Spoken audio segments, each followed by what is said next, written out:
Today, no voice need go unheard. Ordinary people are armed with the belief that they are not alone. Through the power of Facebook, Twitter, and even WikiLeaks, thousands of voices have joined together to bring countries to their knees. Is this force a new phenomenon? 50 years ago, Amnesty International launched one of the first ever social networks of activists in the world. Be of good comfort. We have today lit such a candle as shall never be put out. Since 1961, people across the globe have joined forces and demanded action on over 44,000 cases. Peter Benenson sparked a movement of 3 million people into life from his barrister's office in London. I was spurred into that by reading an article about how 2 Portuguese students had been arrested and sentenced to imprisonment for drinking a toast to liberty in a Lisbon restaurant. That so outraged me at the time that I walked up the steps of St. Martin's in the Fields Church out of the underground and went in to see what could really be done effectively to mobilize world opinion. Long before Facebook, before mobile phones or emails, letters have crossed the world demanding justice for people in urgent need. Messages from people they've never met. Again and again, we reiterate that the release of political prisoners is the most important thing for all those who truly wish to bring about change in Burma. For over 20 years, Amnesty members campaigned for Aung San Suu Kyi to win back her freedom. When Václav Havel was imprisoned in 1979 simply for his beliefs, a worldwide network of activists refused to forget about him. V zásadě si myslím, že je to na každém z nás a ti, kteří se vymlouvají na to, že jedinec nic nezmůže, v podstatě se uchylují jenom k výmluvám.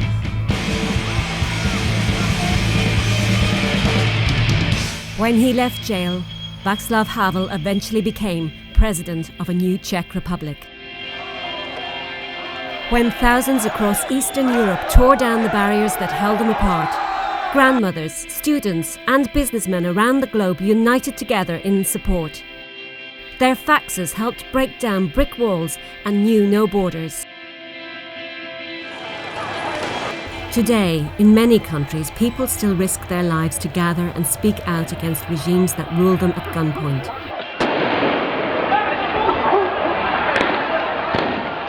A million supporters have already signed Amnesty's demand for an international arms trade treaty so we can keep the weapons out of their hands for good. Fear comes in many forms. Today, millions living in poverty know that losing your freedom can mean living without a voice, without food, and in constant fear. Mothers in Sierra Leone are standing up for their right to live without fear of death during childbirth, after joining a campaign to make free healthcare a reality.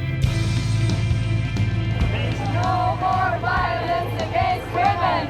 A worldwide campaign made sure the Mexican government could no longer ignore women and children being murdered in their hundreds in Ciudad Juárez. Su miedo, tenemos temor, pero luchamos por eso. In the next 12 months, Amnesty members will join the fight for women and girls' rights in Nicaragua in support of rape victims who are currently forbidden from seeking abortion. Elsewhere in Latin America, Amnesty's work will never be forgotten by victims of torture and repression by regimes now long dead. In 1975, Amnesty helped convince the UN to act. May I take it that the Assembly wishes to adopt the Convention against torture and other cruel, inhuman or degrading treatment or punishment? It is so decided. 2 years later, worldwide recognition came with the award of the Nobel Peace Prize. Not everyone was so impressed. Scathing criticisms of Amnesty activists were hurled everywhere, from the US to Soviet Russia. Undaunted, over 1 million people signed petitions to the UN to free all prisoners of conscience. 31 years ago, Amnesty members began a relentless fight against the death penalty, which has helped end executions in 87 countries. Au nom de ses amis à travers le monde, je vous demande, Monsieur le Président, de libérer Kim Song-man. 계속 그렇게만 지내야 되는 사람한테 밖에서 편지를 보내가지고 그분들이 이제 주로 하시는 말씀들이 이런 내용이에요. Keep your spirit up. It's only when you have millions of people coming together and the hard research and evidence that Amnesty brings to bear, that combination is what's going to crack the challenges of the future. Millions of ordinary people have already joined forces to make sure Guantanamo will not be hidden from view. To shine a light on the forgotten prisoners of China.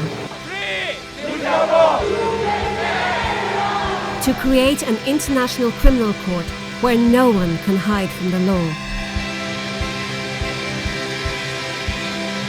With a 50-year head start and a network of supporters in over 150 countries, the question is, what will we do next?